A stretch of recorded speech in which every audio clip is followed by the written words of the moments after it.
First of all, I'd like to take this opportunity to wish everybody out there who either are Jewish Israeli or who support Israel a very happy Independence Day.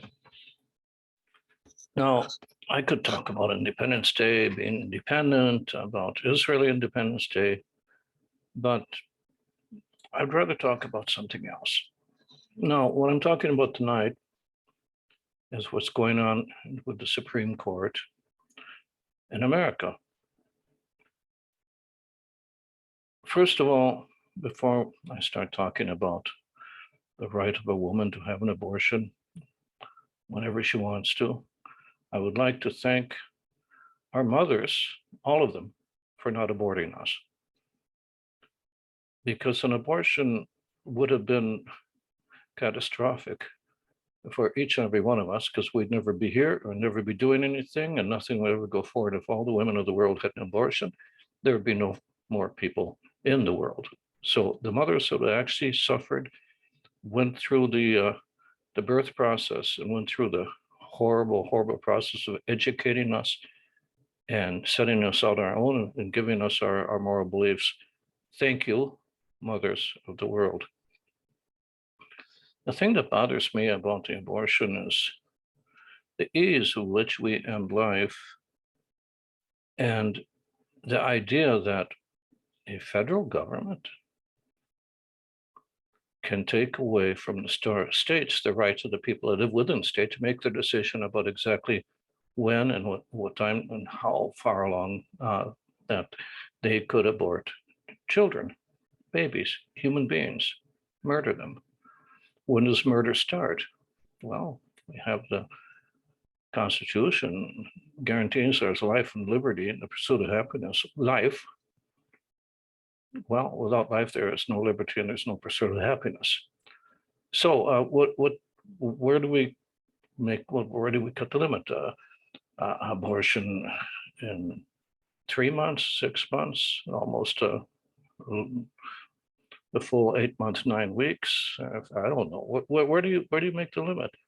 Where do you say when to abort? Now, obviously, to save the mother's life, of course, an abortion is necessary.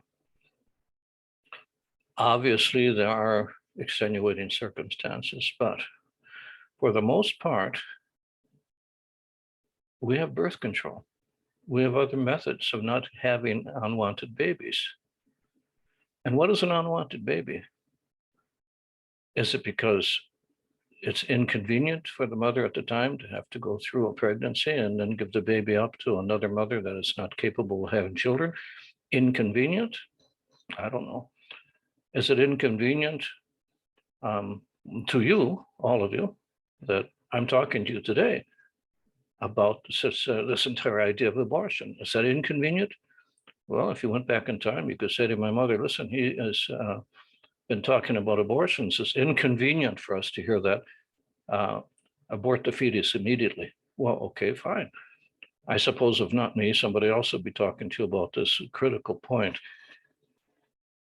I don't approach it from a religious standpoint. First of all, I'm not going to talk about the idea of being religious people that don't want abortions for religious reasons. Well, you see, that's okay. The soul doesn't come into that baby. The soul will come into another baby. That doesn't excuse murder. And you see here that the court is thinking in terms of why should there be a federal regulation that says we condone murder, in other words, no life, no liberty, no pursuit of happiness of a fetus under the following conditions. The 8th month, 7th month, 6th month, 5th month. Leave it to the states. Why do I say that? If you leave it to the states, you don't like what you're getting in one state, you can go to another state and kill your child. If you don't want to kill your child, you go to another state that allow the child to live. Ultimately, the abortion is a Holocaust without survivors. We deny them life, liberty, and their pursuit of happiness.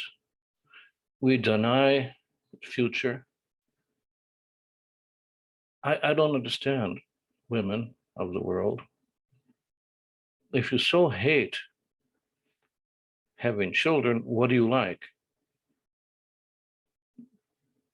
Rather than have an abortion, why don't you just get hysterectomies? You have the ability to have a hysterectomy anytime you want, so why don't you? Why is it better not to have a hysterectomy, not to use birth control, but to have a child that you murder? It's difficult for me to understand. Of course, I'm not a woman. I suppose women think differently than men do, but well, men are from Mars and women are from Venus. I suppose that's the only way to explain it, because there is no logical reason for a woman these days to have an abortion because she doesn't want a child. No logical reason. I can't think of a scenario.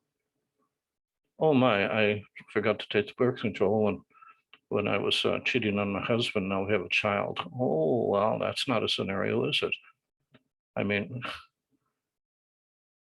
the child is responsible for your behavior, your misconduct, and your inability to think like a normal human mother. Who knows? Maybe that's the case. Maybe the case is that wokeism has denied the female of the species the right to think, only to act. Well, I know these words are a little bit difficult for you to hear, but frankly, Scarlett, I don't give a damn.